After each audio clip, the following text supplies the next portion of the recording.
Welcome back to A Yoga Pose a Day. I'm Bethany, host of the Random Yogi podcast. Each month on the podcast, we give you a bonus episode with a yoga flow that you can do at home. So we're going over some of the yoga poses here on TikTok so that we can all avoid injury. I am a lawyer by day, but I have my 500-hour yoga teacher training certificate. I've been teaching for several years, and I own my own studio. Today, we're going to be talking about plank. Come with me. I borrowed this graphic from Roxanne Yoga because I think she shows better than pretty much anyone exactly how to engage your core. Now, you're going to see in the top, she is demonstrating that you don't want your back to arch downwards towards the ground.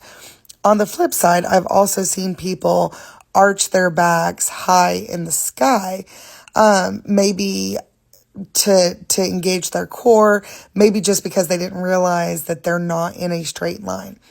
But we often get into plank from forward fold. So we've already learned forward fold.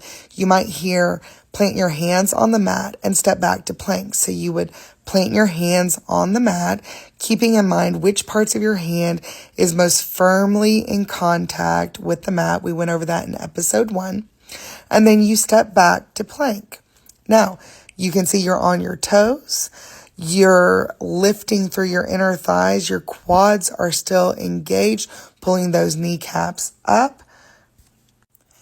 You're pressing through your shoulders, you're not letting your torso sink between your shoulders. That'll cause shoulder injuries.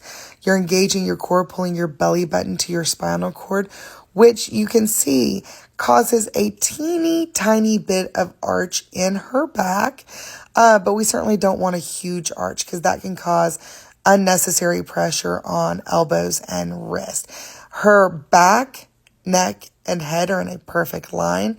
Her eyes are pointed towards the ground. You are always, always, always, always, always welcome to drop your knees if a plank is too intense for you.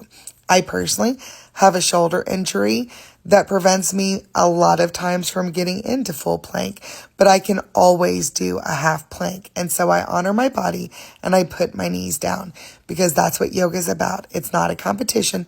It's about honoring your body where it is. Thanks for joining us.